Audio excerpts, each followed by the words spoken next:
தமிழ் தாய் வாழ்த்து. நீராறும் கடலுடுத்த நிலமடந்த கீழிலொழுகும். அரசு மகளிர் மேல்நிலைப் பள்ளியினுடைய தலைமை ஆசிரியர் அவர்கள் தேசிய கொடியை ஏற்றி வைப்பார்.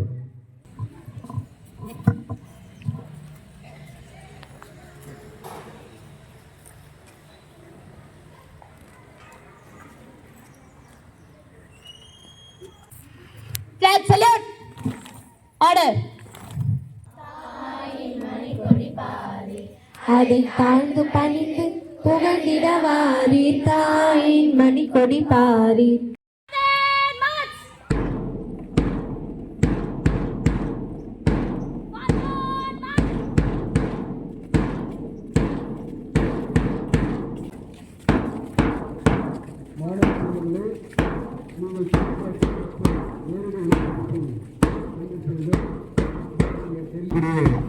முதலாவதாக சார்புப்படியை நாங்கள் அறிமுகப்படுத்துகிறோம்.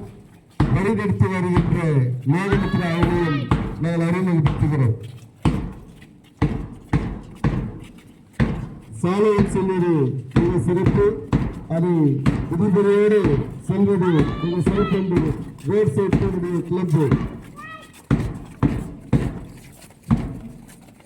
மாணவ காவல்படை சார்ந்த மாணவருடைய அணிவிப்பு மரியாதை, கிரீன் கிளப் மாணவர்களுடைய அணிவிப்பு மரியாதை, ஜேஆர்சி மாணவருடைய அணிவிப்பு மரியாதை தலைமை ஆசிரியர் ஏற்றுக்கொண்டிருக்கிறார். ஆகவே அணியின் சார்பாக தலைமை ஆசிரியருக்கும் பயிற்சி அளித்த ஆசிரியர்களுக்கு வாழ்த்துக்களும் நன்றி தெரிவித்துக் கொள்கிறோம்.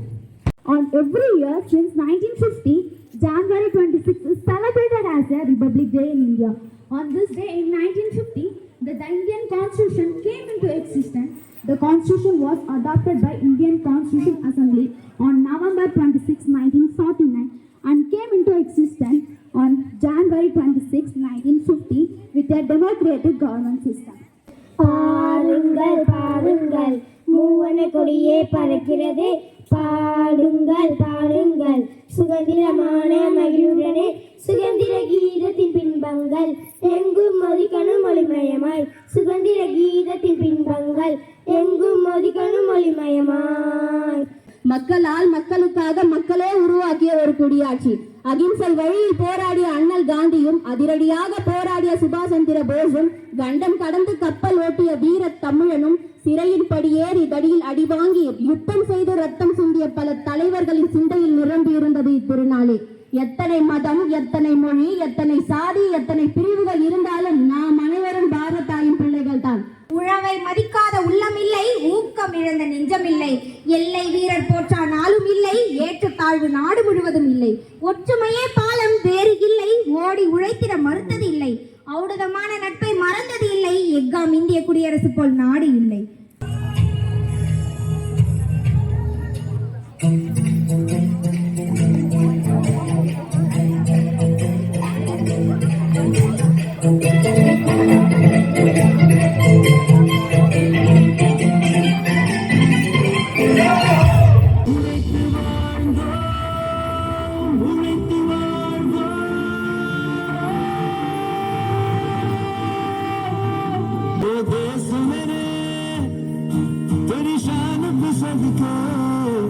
कोई धन है क्या तेरी धूल से बढ़ के।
வாழ்க